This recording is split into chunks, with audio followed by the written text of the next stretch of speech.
This is Will Felder, and you're watching the Break It Down show. That's right. And look at this. There's my man John coming in too. We're going to talk about Afghanistan and trying to get some of these Afghans out. And these are two guys that I'm working with personally. And look, I should say this for everybody. There are a lot of people working on this. What are we going to do with all these Afghans who can't stay there, who helped us out for 20 plus years? Our interpreters, but not just interpreters. Smiley, the guy that ran the front loader on the super remote camp that I was on. That guy drove around in a front loader all day long in front of the Taliban. And what are we going to do with that guy, right? We got to get these folks out. We got to give them a chance. Another friend of mine is a guy named Grant Martin, who's been on the show. He's worked on trying to get some of his peers and some students that were in his cohort for his PhD program. And they worked for weeks to try to get this guy out over and over again. Tim Kennedy, another guy who's been on the show and a friend, he's also been going over trying to limit the damage and not only get these guys processed administratively, but sometimes literally rescue them from wherever they are to get them out. Another guy that's worked on this is another guy's been on the show. I mean, it's just how big this is, right? Floyd Landis, who won the Tour de France in 2007, I believe it was, or 6, right? For a minute there, he won that. He's been on the show. He has nothing to do with any of it, but someone said, hey, we need to get the female Afghan bicycle team out. And we didn't get them all out. We only got some of them out. But Floyd was leaning on that problem. So this is not just a military thing. This is a humanity thing. And I think what we're seeing is that the U.S. has a fantastic lift capacity, but not everybody can get through the gate. Not everybody can get to the gate. Some of the people can't even get on the road because these roads are hyper dangerous. And so we're all trying to solve this problem of how do we get Afghans safely out and into another country, whether it's the U.S. or some other place, so that they have a chance at starting a normal life. That's sort of my monologue to kind of give you guys an idea of what we'll talk about. And then, John Green's been on the show before. He's actually going to be on next week to talk about his specific work in Afghanistan. And now we're also getting to know Will Felder. So I want to pop John in first here to talk and give us a basic primer on what you guys are doing. And then we'll just dive right in. Thanks, fellas, for being on the show, by the way. Sure, anytime, and thanks for letting us be on. This is a timely issue, and we all feel in our hearts because we have a moral and ethical responsibility to help these Afghans who, in many cases, went on combat patrols with us. They interpreted for us in villages on the Pak border, in remote regions of Afghanistan, as well as at the strategic level when we were talking to our Afghan partners. We have this moral and ethical responsibility we feel we have to help save those individuals, because for 20 years we made them promises. The truth of the matter is we promised these guys and girls on a day-to-day basis that we were going to help them, if they helped us, build a better world for their children and their grandchildren. That's really what we did. We were all working together to create what we thought would be a better world for those people. And they bought into what we were selling. They bought into the notion that if they worked with us, we could create this space where there was equality for women, where the kind of basic sort of human rights that we all talk about in the Declaration of Independence, such as pursuit of happiness, life, liberty, those sorts of things, they bought into that. And by assisting us openly, in an open fashion, that's where you're talking about the guy driving the front end loader in front of the Taliban. Just even that guy, by openly helping us, they evinced the fact that they were opposed to what the Taliban was for, or what Haqqani was for, or what HIG was for. And the result was their lives were threatened. Many times they were killed. They were executed. We all know the story of the Afghan barber who went home one day and didn't have a head anymore because he was a barber, because he cut the hair of Americans and Brits. He lost his head. That's the sort of method that is common for these people to use. So people like Pete, who's been there, people like Will, who's been there, myself, others, we've been there. We see this as a real thing. It is impressing upon us. And we have a moral and ethical responsibility to help them. So about a month before it all went to hell in a handbasket in Kabul, Will and I were talking about, hey, you know what? If this goes south, what do we do? And we were kicking around IDs. We're kicking around IEDs. How's that for a Freudian slip? We're kicking around ideas. And we both decided that we each had extensive networks inside that space. And since we had extensive networks, we could use those to help our friends. So I thought we had 90 days, 120 days. This is probably July. Will laughed at me. He goes, no, bro, this thing's going to go south in a hurry. And we need to be ready. And so Will, has got a background in New York City. He's a West Point grad. He's connected to these people in New York City. I spent a lot of time overseas and I have my own network, and we decided we would create a nonprofit. It's called Tarjoman Relief. Tarjoman means linguist in Dari, or interpreter in Dari. So we created an organization called Tarjoman Relief. Will connected with a bunch of other dudes who were operator type guys, and we brought a bunch of volunteers together. I was in Texas. He was in New York. We have guys in North Carolina. We have people in California. We have a guy in Belgium, all using social media apps on phones and on the computer to connect with people in Afghanistan, to help get our friends and our allies and those we think we're obligated to out. And it's been a tremendous endeavor. We're tracking over 400 people now. We've been able to help about 40 get out of Afghanistan using what we call the informal network. We have an informal network of volunteers. The world is flat. We all know that book.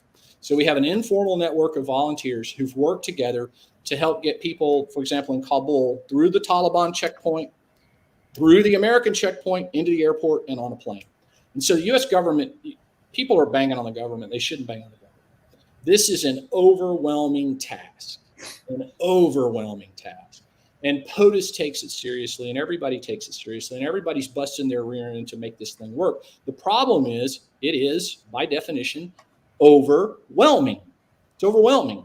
And so for example, if 15,000 people seek access at one moment in time through one node, you can only churn through those requests in a certain amount of period, in a certain amount of time, to let a certain number of people in.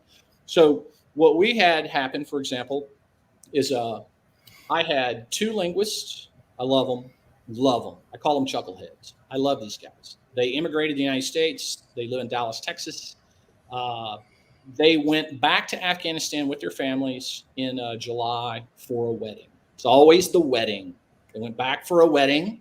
They thought everything was going to be cool. People don't know Kabul is like Colorado. It's at 8,000, 9,000 feet. It's nice and cool. So if you live in a place in the U.S. that's hot, you usually go to Colorado for the summer if you can afford to. Well, these guys go back to Afghanistan for the summer. So anyway, the capitulation occurred in such a fast period of time. They were stuck in Kabul, and they needed to get to the airport to get out. They went to the airport twice. They got through the Taliban checkpoint, couldn't get in.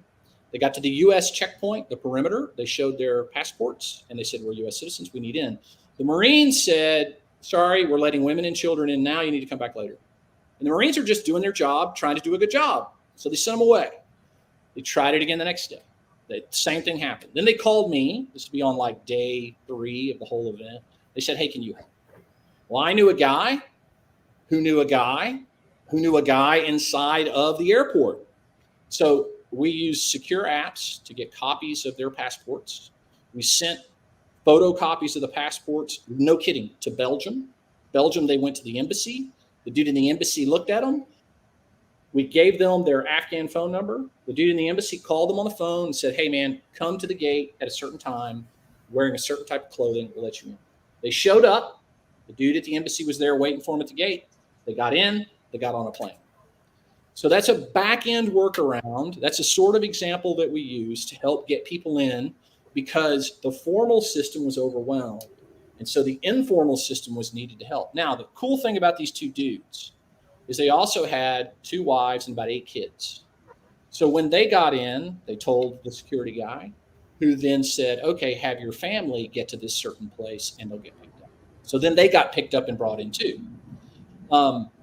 Using that sort of method, we're able to start getting people out. So then we got requests from other people to help other people, that sort of thing. The cool thing about these 2 dudes is, I'm not kidding, they got back, they landed in the U.S. hypothetically on a Monday from coming back from Kabul. We were asked to provide linguist support to a medical NGO that was going to go back to Kabul to help at the airport, provide medical care for the Afghans who were coming in, who were later going to be flown out, because the government was overwhelmed. These 2 dudes volunteered, got back on a deadgum plane, and flew right back over there to support the U.S. effort to get people out. That's the story. Over. Yeah, over. Copy. I want to jump in. I want to introduce Will, but I want to take a minute also and illustrate a little bit more just how dangerous it is for Afghans and what it means to be associated to Americans. One of the things I learned was if you went out and you took our advice on how you raised goats, how you raised your grapes, your stance on poppy growing, that was a life and death bet that we were asking somebody else to make without really any certainty of them. Like we were saying, hey, believe in this, and it's going to be the right thing. And then we leave. We're like, bye-bye. I don't mean from theater. I mean, never come back to their village again, maybe not for 6 months. And so we were trying to convince people to take on these things. Hey, here's a small business loan. Do you want one? No, thanks. Why? And this is one of the commanders asked me to figure this out. Why won't they take our help?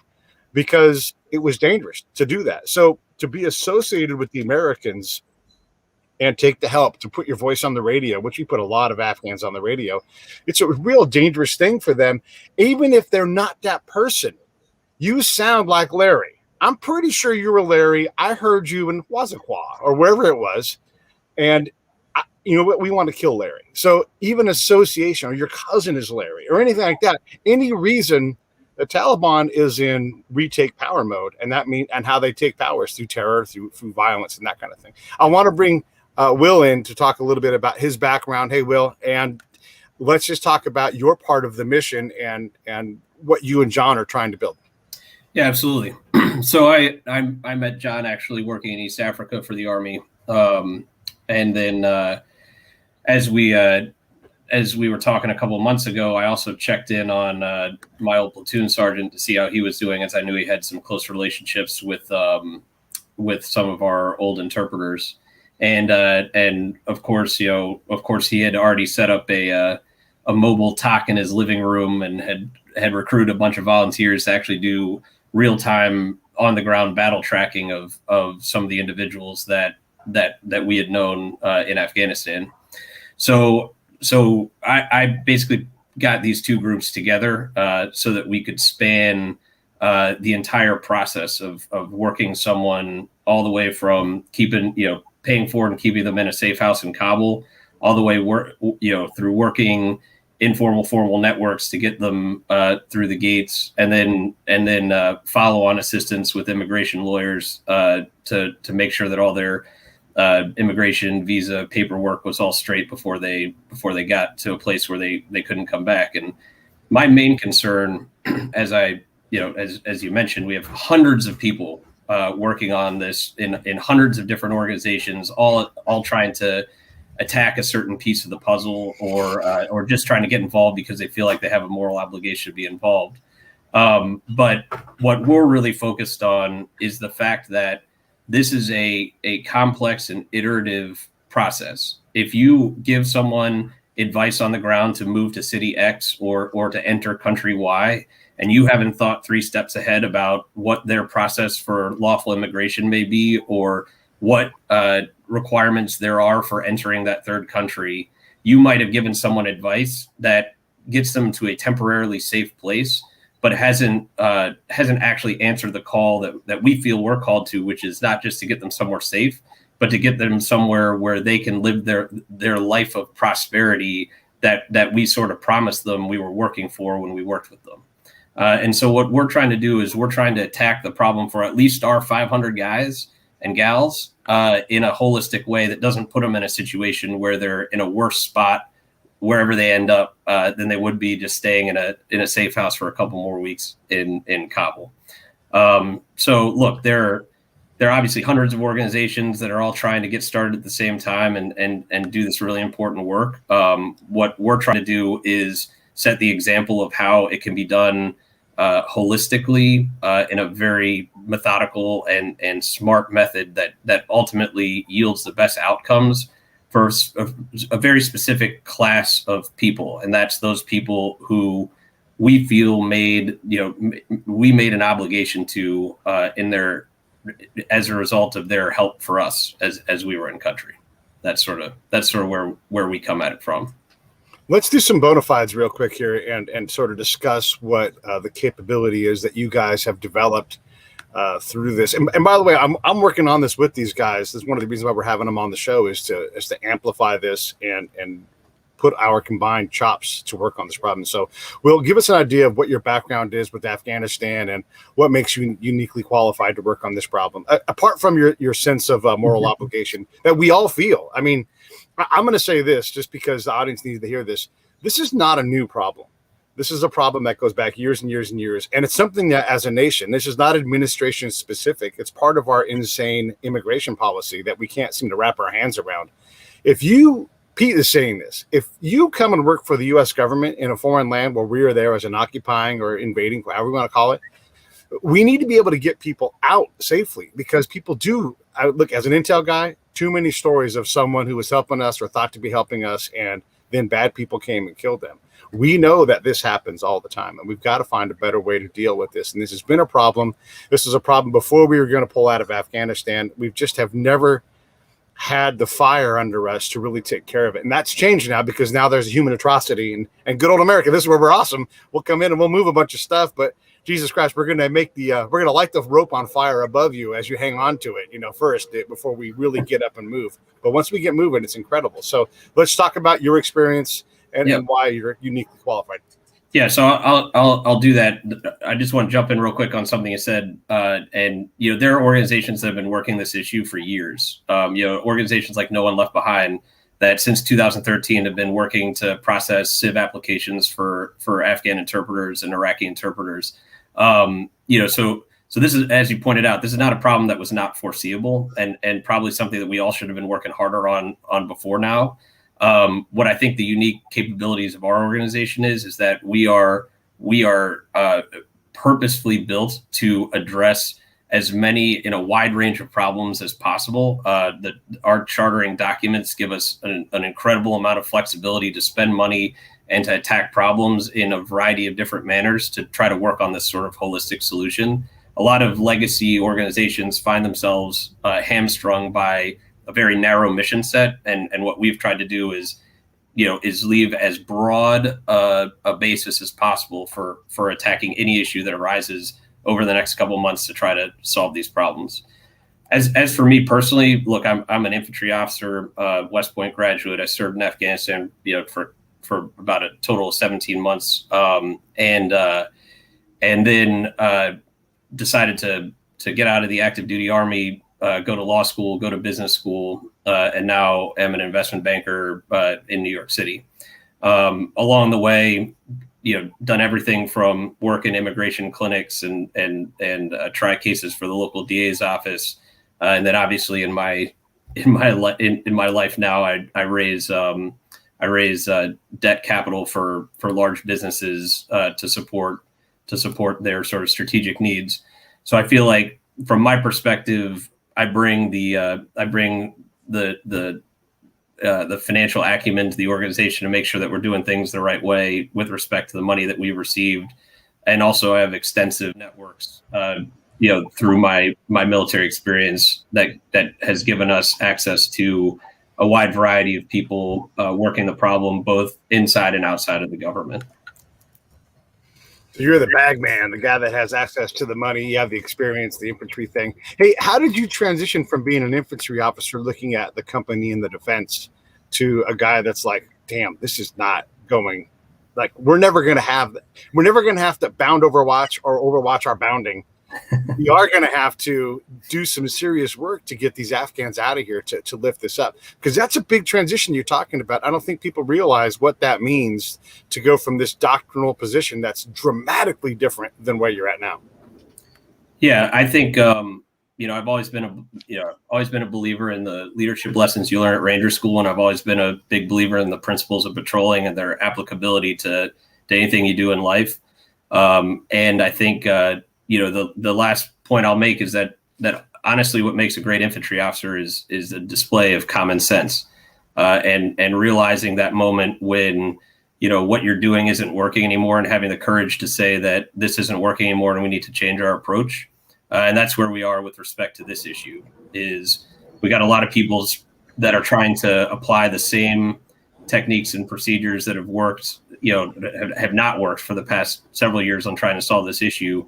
And what we're trying to do with this organization is to take a different look at a lot of these individual problems, try to come up with unique solutions, and just if a problem arises, try to solve that problem and move on. There are other organizations that are going to do better fundraising, and they're gonna have splashier websites. They're gonna do the nonprofit thing a lot better than we will. But our job is to solve problems as they arise. That's what we're gonna do. That's great. And I'm dying to ask you more questions about Afghanistan, but we got to stay on topic here.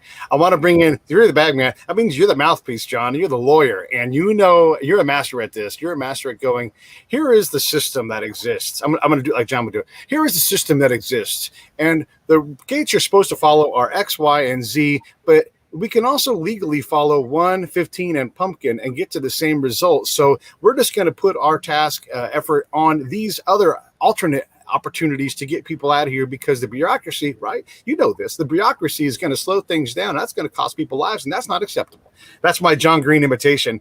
But give us your answer to what you guys are trying to do and why you are uniquely qualified to work this part. So I'll work in inverse order. Pete, people don't know, Pete Turner and I met in what's known as the Human Terrain Program, which is a government program created back in the 2000s to put people who were uniquely qualified into Afghanistan and Iraq, and to work with the locals and figure out who's who in the zoo, and understand how the incentives and the disincentives that could be used to motivate Afghans or Iraqis to support the U.S. effort. Economic incentives, for example, anti-corruption incentives, rule of law incentives, informal rule of law, things like that. We were supposed to just better figure out how things work there and advise U.S. government decision makers, about whether or not the policies and the processes used on the ground were effective. So with that said, Pete and I both spent a lot of time in Afghanistan. I've spent 10 years of time either living in Afghanistan or in Africa. I moved to Afghanistan on my own dime back in the day for about 3 years. And I helped U.S. businesses and Afghan firms when they had disputes over contracts that they were trying to execute on behalf of the USG, mediate those disputes.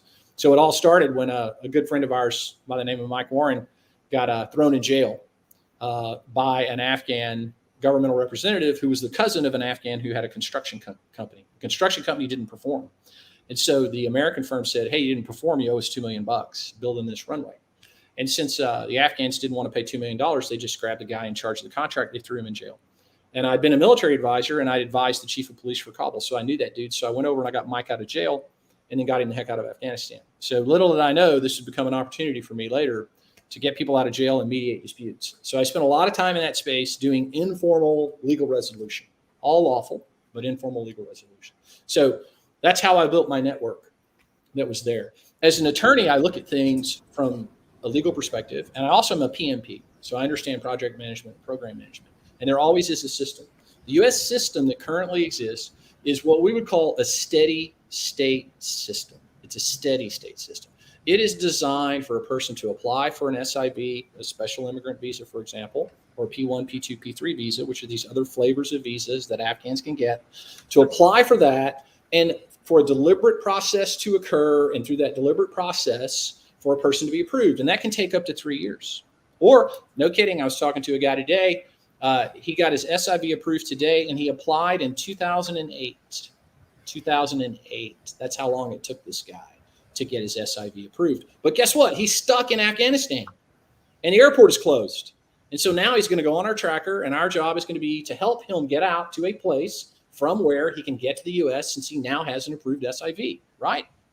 So anyway, what we need to do within the U.S. legal system, there are ways for us to legally enable these people, like Will was talking about, to get out of Afghanistan to a safe place, and from there move on to the U.S. And we're not talking about everybody. We're just talking about the Afghans who have risked their lives to support our values, who we made promises to, and their family members. Because, of course, if the Afghan leaves, then they leave their family behind.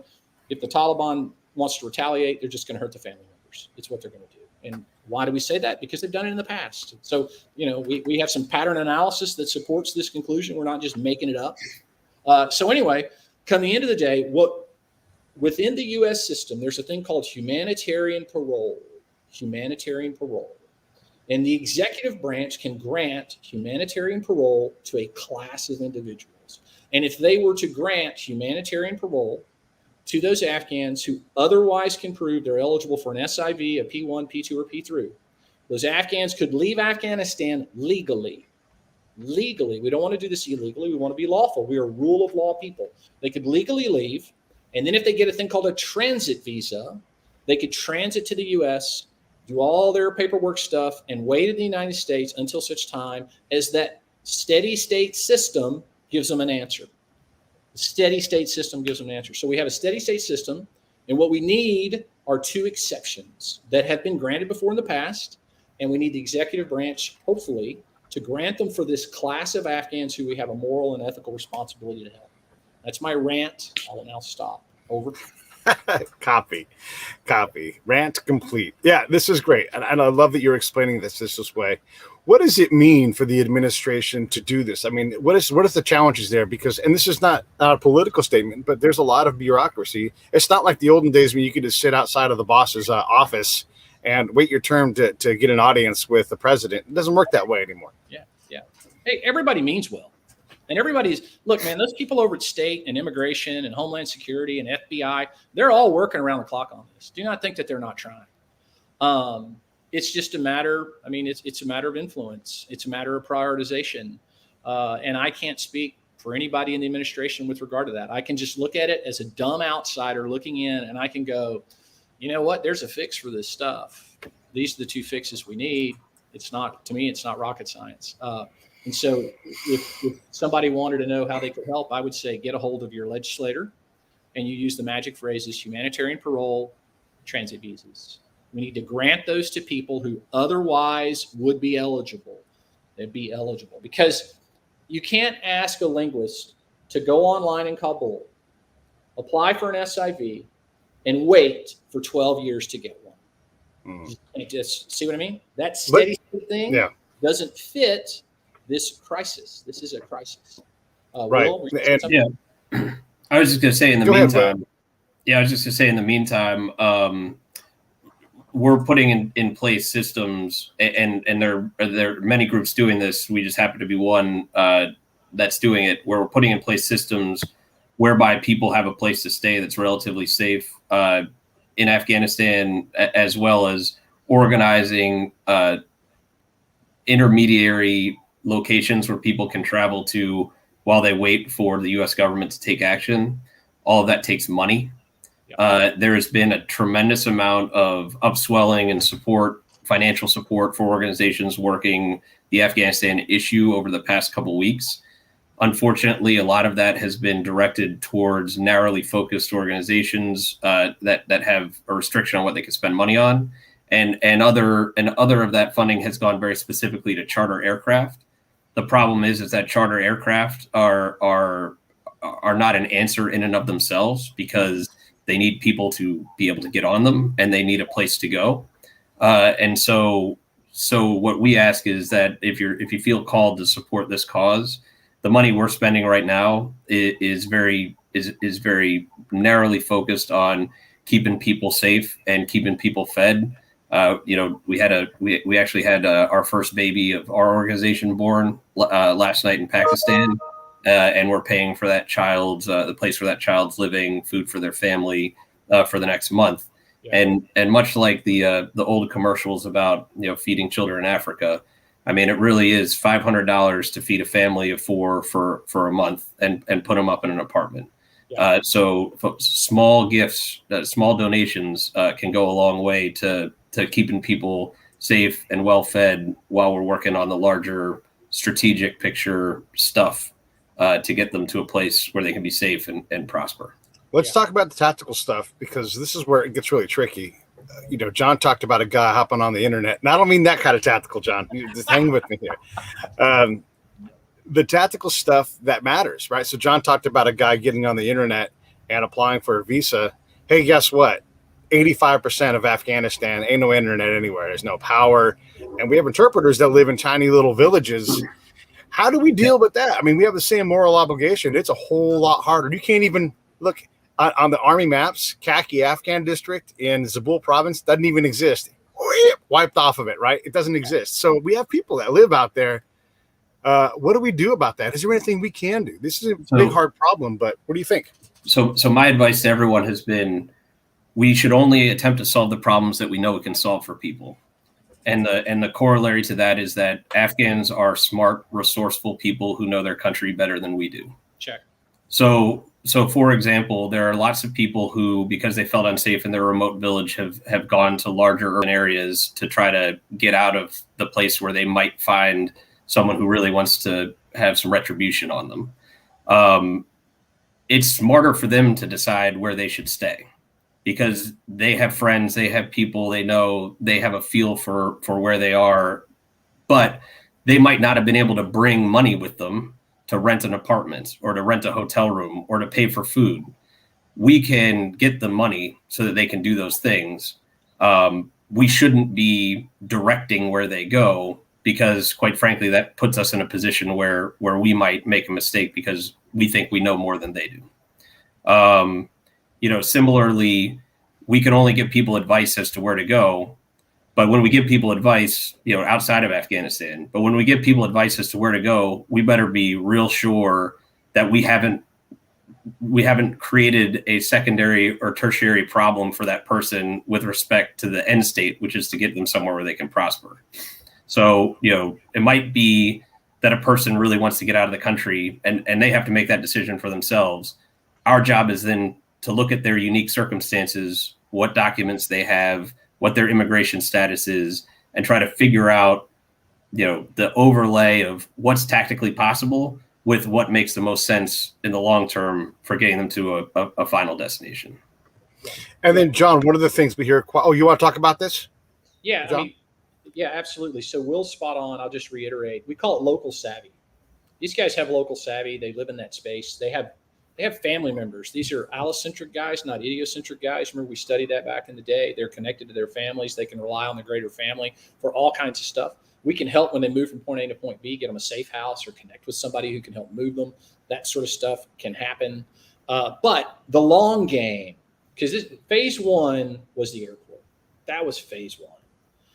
Get as many people out as you can get while the airport was open. The airport's done. Okay. And all this, I'm going to fly plane into Mazar and get people out. I'm going to be honest, that's pie in the sky stuff. Probability of success of that is so low, because once they get on a plane, where are they going to go? And if they land in a certain space, they're stuck in that space, because the U.S. government is going to say, no, you found safe haven. You're staying there. Okay. And Uganda, there are people going to Uganda. Okay. I don't know how many Afghans have a great connection to Uganda. I do know the U.S. government has said, hey, Uganda, if you'll take some people for follow-on movement to the U.S., we'd appreciate it. So most of those guys are going to land there and hopefully onward move to the U.S. But is that onward movement that takes 3 years? Or is that onward movement that takes 6 months? We don't know the answers to that yet. So we are trying to war game, not just getting you out, but where do you land? And from there, where can you hop, right? Where can you hop to a place where, like Will said, you can have a better lifestyle? We have a dozen immigration lawyers in the state of Texas, all in the immigration bar, who have volunteered to help us with the where do you land, how do you onward move to the United States legally, and how do we do the packets? So these guys are part of our back end. Ain't nobody in this organization being paid. We don't have an employee. So if somebody donates money to us for us to pay for somebody to be fed, or to have a baby, like Will said, to have a baby in a place in Pakistan, that's where our money's going. And everything else is done by volunteers who are just given their own time. And so we're going to have to generate revenue in order to make this thing have some legs, quite frankly, if we're going to endure, because it has to endure. This thing's got to endure for at least a year, if not more than a year. And the reason is the current steady state process takes 1 to 5 years to get a visa. So unless the executive branch helps us, which means that people somehow influence them to help us, we're going to have to build an enduring system that can help these guys, not for just 90 days, 120 days, but on the back end from the legal perspective, 2, 3 years, 5 years. I don't know the answer. Over. Let's talk a little bit about the threat, because one of the problems we have this is very hard to know. Okay, look, there's a clip that I made from the conversation you and I had, John, a couple of weeks back, right? Where they don't even have driver's licenses in Afghanistan. So they have something called a Tezkera. I can make one right now. I've got Microsoft Word and I've got a laminator. Boom.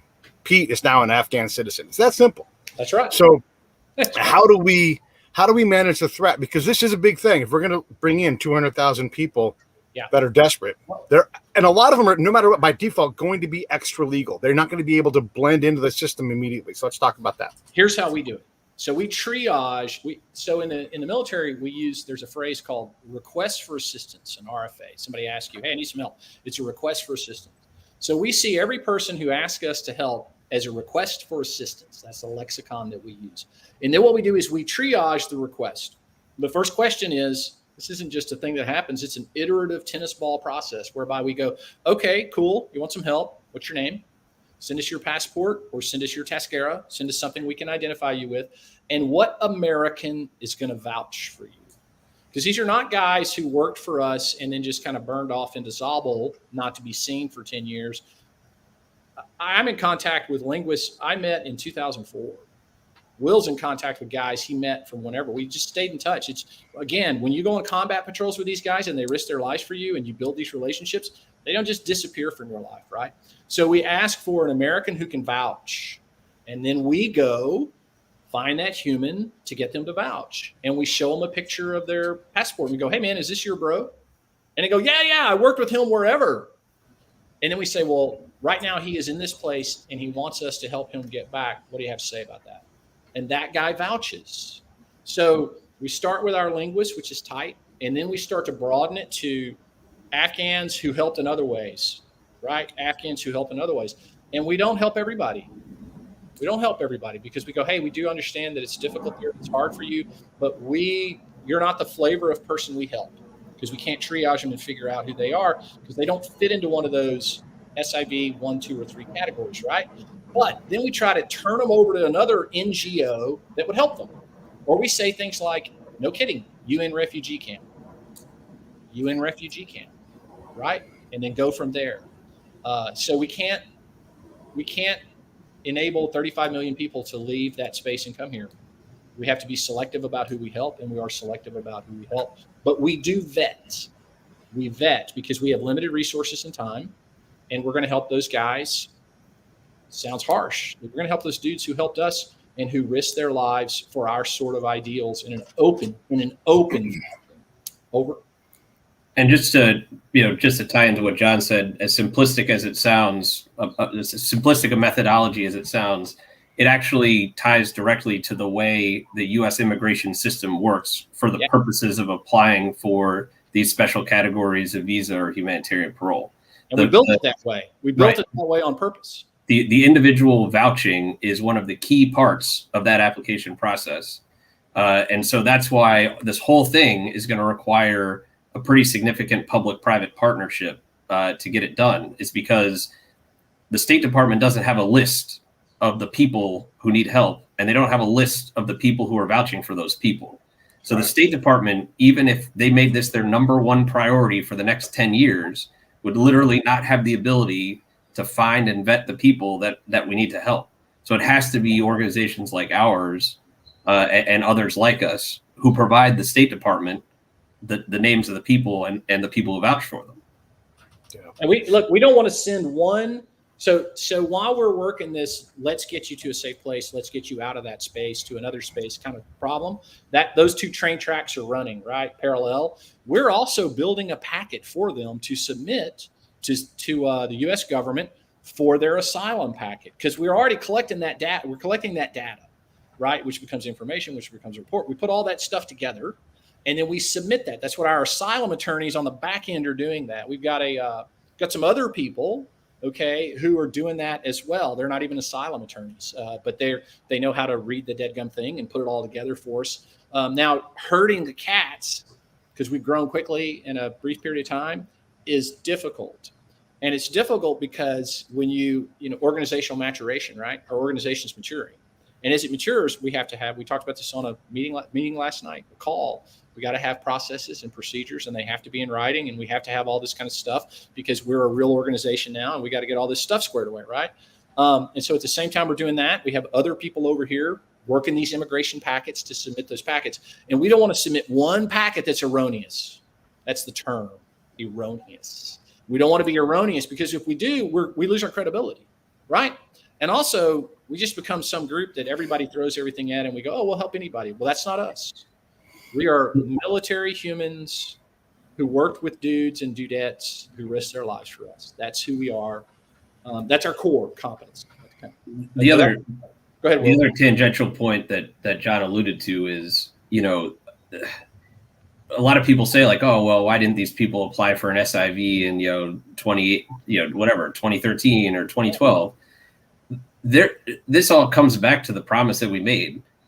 All these people didn't want to leave Afghanistan. Hey, they thought we were going to win, bro. All these people thought that Afghanistan was going to be the place that we told them it was going to be. And they woke up, and even as the rest of the country was falling, they were like, that's okay. Kabul will stand. We got the Ring of Steel. I mean, and frankly, and I'll say this, I mean, and this is probably a little off color. The guys who were taking advantage of the United States government were long gone from Afghanistan by the time the Taliban rolled into Kabul. They were. The guys who stuck around were the true believers. Yeah. Were the ones that we probably need to have the obligation to help the most. Yeah. They're the ones who are stuck. The shady guys buying their way out of everything or long in India. Hey, I had a meeting with a dude yesterday. I'm in New York City right now. I had a meeting with a dude yesterday who says, well, they were waiting on a couple of $1 million to show up from the U.S. because they were promised this money was supposed to come in to help the effort. And so they delayed their leaving thinking this money was going to show up, and the money didn't show. And they're like, hey, where's the money? And the Americans said, oh, the money's not coming, man. And they were gone like 2 seconds later on a private jet, that kind of thing. So the guys who took advantage of the system to profiteer, right? The war economy guys, talking to other guys, I think Will knows we've got this one guy who's very well connected. They were out 30 days ago. We got an Afghan who works at a very, very high level in the Ministry of Finance out and to the U.S. And he has done this download on how people just started disappearing in June. They just started vanishing in June. And he's like, where's that guy? Where's this guy? Where's that guy? And so the writing was on the wall for many. Over. Yeah, I just think it can't be impressed enough that the folks that we're processing packets with, would have never thought that they were going to be in a position where they needed to, seek asylum. Yeah. In the U.S. Yeah, absolutely. We've got a great question here from Sarah. She loves donuts. The numbers that we're seeing of people fleeing Afghanistan are staggering. Over 100,000 people have gotten out that we know of, right? And then there's the people that are leaking out, squirting outside other places. Yeah. How many people are left to help? I mean, what would be for our organization here? What would be the goal? Like, man, our stretch goal was to get 15,000 people out in the next year. What's that number? Do you have a sense for it? I don't, and unfortunately, no one kept records. If you're talking about a class 3 terp, class 3 linguist. That was someone that was hired on the local economy with a temporary contract that was pushed down to the lowest level of command necessary to make the decision to employ that person. And so now that person went on combat patrols, as John pointed out, like very obviously put themselves in a position where they're clearly supporting the U.S. government, et cetera. So there's no way to tell, honestly, how many people are out there. I can tell you that our organization right now is only limited by the capacity of the volunteers that we have to track and process in an appropriate manner the people who need help that have been vouched by other people. But we get hundreds of requests on an almost daily basis to try to help someone. So I think that, and we're one of, I'm sure all the other organizations that are trying to do this are experiencing the same situation. So as I would estimate that we are talking about a problem in the hundreds of thousands. Yeah, I don't know that I would say it's that high, but I wouldn't say it's not that high. We've also been doing this for 20 years. So someone who started, working, and we're talking about families. Yeah.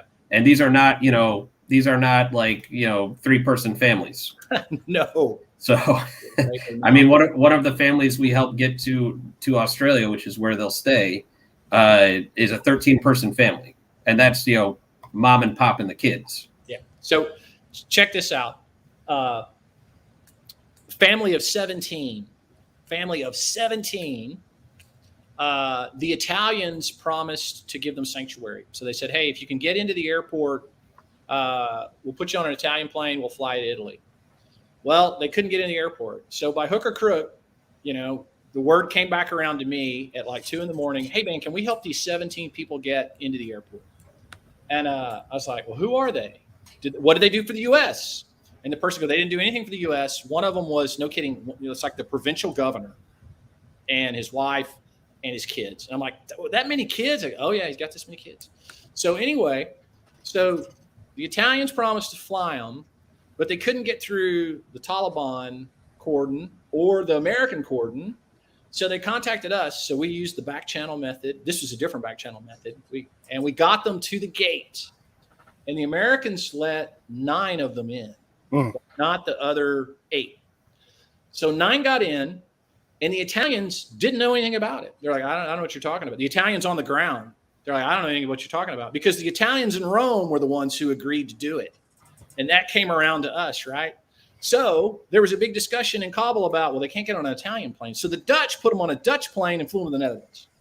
So they're now in the Netherlands. And then they had this other batch of humans that was stuck back there that couldn't get through, that were part of the same family.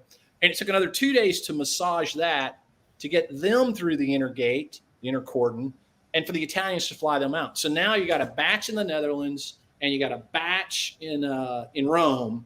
And they're trying to get married up in the EU, hey, but we facilitated that because the guy was a governor and we knew he's a governor. They're going to cut his head off, right, if they got a hold of him. So anyway, it's crazy. Point is, it's very dynamic space. And that's what we would call, that's joint operations at its finest right there. One of the things that's important for folks to realize is, not always is money what the charity needs, the organization needs. And Sarah here is volunteering. And I'm not saying Sarah doesn't have money, but a lot of times just writing letters, picking up people at the airport, just effort, man hours, woman hours, whatever it is. And so if you do want to help, definitely go to the website, and I promise we'll find work for you if you want to work on this problem with us. It's pretty crazy how quickly you can, like, why am I making copies right now? Like, can you do this, lick these envelopes and get these things out? That's a great way to help. So if you do want to help, I'm going to put the link up for the organization. You can do that right there. There's the link. And you can look in the show notes. If you're reading the show notes, you'll see it in there as well. I wanted to ask you guys. Sarah also asked about UN refugee camps.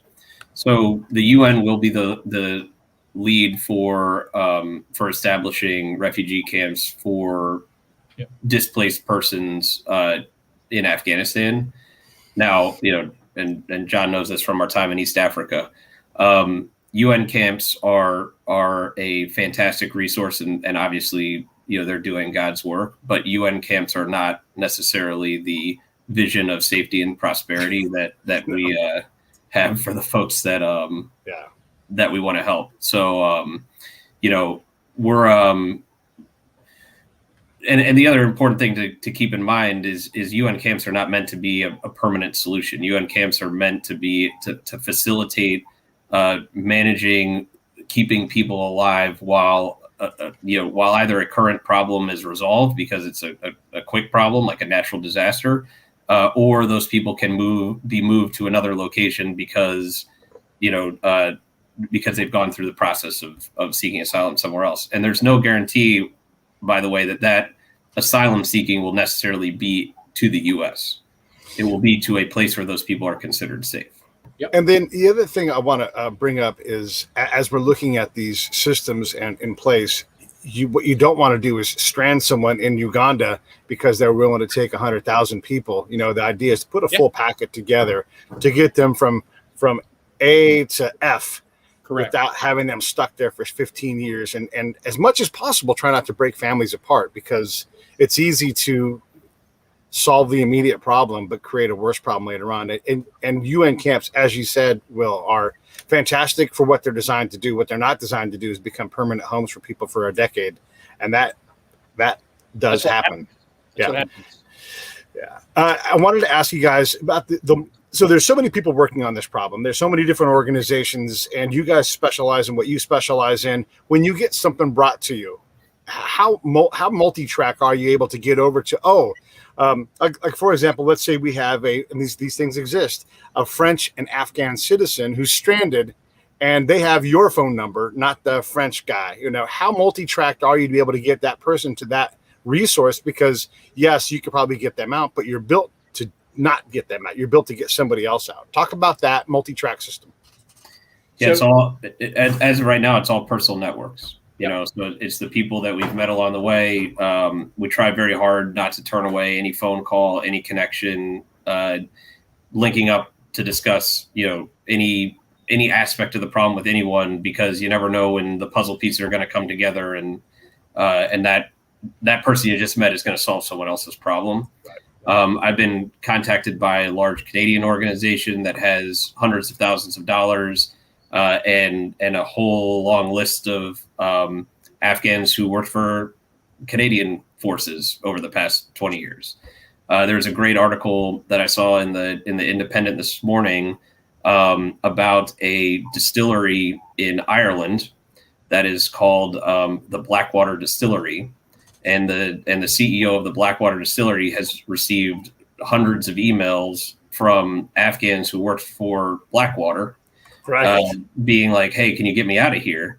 And he's actually responded to them saying, like, "You got the wrong Blackwater, but yes, I want to help you because you seem like a good person." Yeah. So in any event, all goes to show that there are tons of organizations working on the issue, and I think the biggest thing right now, and what happens, classic, why movements fail, is because at a certain stage, when enthusiasm starts to die out and egos replace problem solving, these things tend to die out. So what we've really tried to do is limit the ego. This is not about John and I and our partners starting an organization.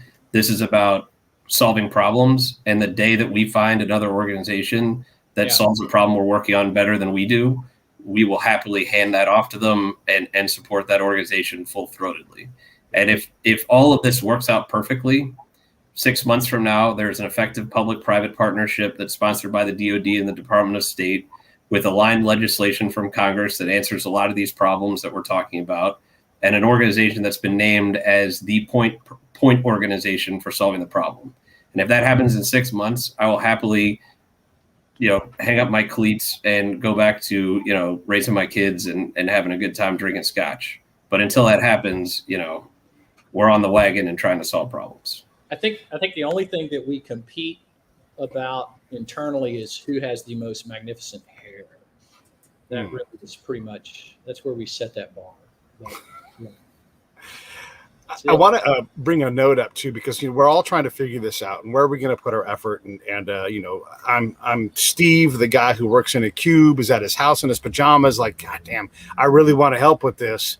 And they're trying to understand, what organizations are legitimate, and it is tough, guys. Like, it is tough it's great to have an organization that has no employees, but at some point, a charitable organization has to spend money on itself to have an institution that does. That's how you grow, right? So one of the things that I would say, and this is just Pete talking, right? Not John, not Will. You heard Will earlier correct his voice, and he said the word terp, and he's like, no, hold on, linguist. When you hear the word terp, that should alert you that, hey, this organization requires some more investigation. I'm not saying they're bad, but I'm just saying anybody who's worked with interpreters and linguists and cultural experts on the Afghan thing, they speak differently about this if they really get it, and not to delegitimize anything anybody else does. Right. But that's a sign that you should pay attention to what they're saying. And I'm not going to make John or Will comment on that, but there's the bona fides there. There's a bona fides in that you've taken time to respect the people that you're working with. Nobody I know who has true love for the people that they're working with calls them terps, except for to go, oh shit, I mean, interpreters or linguists. Like you always hear that. So that's just a helpful hit from Pete on who to back and who to support. We're running out of time. What else should we need to cover, guys? Or do you want to comment on that as well or anything? No, I'm not opening that can of worms, man. Yeah. I'm also an infantry officer. I'm not an intelligence guy or, You caught it, though. You corrected yourself. I, on occasion, say it, too. It's like, here's another one. If they say Afghani, right? Yeah. That's a non-pro term. So that's a money, not a person. They're right, exactly. It's like you don't call Danes Danish, you call them Danes. And I can't correct people on that one because, you got to let them roll. Then it's just like, okay, you're a potential asset for us. So I'm just going to nod my head up and down. And these are just little indicators, though. We even got Army guys. We got Army guys. Well, the Afghanis, and I just am going, man, they're not. That's no. But I shut up. And it's fine. It's not that big of a deal. But there's a pro grade word above that, and that's what I'm getting at. Terp is not a pro grade word. So interpreter, linguist. I use the phrase. So I use the phrase, and I mean it in a loving way because I use it for my children as well. Chuckleheads. These are my chuckleheads. These guys, they mean well. They're awesome. They have a lot of energy, and they will bail you out when you need to be bailed out. But there are just times you got to wrap your arms around them and love them. You just go, come on, guys, let's go over here now and do this thing. I think the larger point here is that there, and this ties back to the tactical decision making in this issue, is that there's an element of there's like a cultural superiority complex that tends to infect discussions like this. And the fact of the matter is, and this also ties back to the point that a lot of these people were not planning on leaving Afghanistan. Right. Like the Afghanistan that was being built, and there will be years to debate what was done right, what was done wrong, etc. But the vision of Afghanistan that was being built was a vision of Afghanistan that ties back and has a proud tradition through the Afghanistan of the 1950s and through the Afghanistan of the 1850s, of a long, proud tradition that embraces several ethnic groups and culturally different groups, even among the people who live on that land. And the fact of the matter is that and this is what informs our vision to be so narrow, is that we are dealing with a problem that started to exist several weeks ago because of a group of people that believed in an Afghanistan for the future that is no longer consistent with what is probably going to happen. And as a result, they need our help, and they need our help right now. Yep. Humanitarian parole, and transit visas. That's the deal, man. That's the legal solution that will enable us to rescue tens of thousands of people who otherwise will, no kidding, be at great personal risk in the near future. Look, the Taliban is not monolithic. They are they're an organization comprised of factions, and we know from some spaces they have good command and control over their people, and they have reserved violence. They have not been violent, but in other places that is not the case. So it's going to be region by region, And Will talked about the Cat 3 linguist who's a local hire. They made the least money. And they were a local hire, and they patrolled in their local area, so they're at greatest risk. Blackwater doesn't exist anymore, and they employed 100,000 people, and they don't even exist anymore. So the irony is that, we could collect all the names, but it's not all integrated. And there are organizations that people worked for and they risked their lives for the American agenda for back in the day. They don't exist anymore. They don't. So how do we prove them up? How do we vet them? Well, we got to do the long, hard slog, which is who vouches for you. And then we got to connect the dots and do that in a meaningful way. And in order to do that, we're going to have money. We're going to have money, and we have to have some help from our legislative branch on this. That's my rant. Over. And the executive branch. It gets the support there as well, too. Yeah. All right, fellas. Well, listen, I appreciate you guys doing this. This will not be the last time we talk about busting Afghans out of Afghanistan, and we'll definitely continue this conversation. If you're interested in helping, definitely go check out the website. You can do a lot there already, and there is the website up on the page, Tarjoman right? Nice and simple. You guys can all do that. Let me sign this thing off. Stand by, fellas. Thanks. Hey, thanks for watching the show. I really appreciate it. Right here, you can subscribe. Please do that. It makes the show grow. Hit that notification bell so you know which incredible guest is coming up next.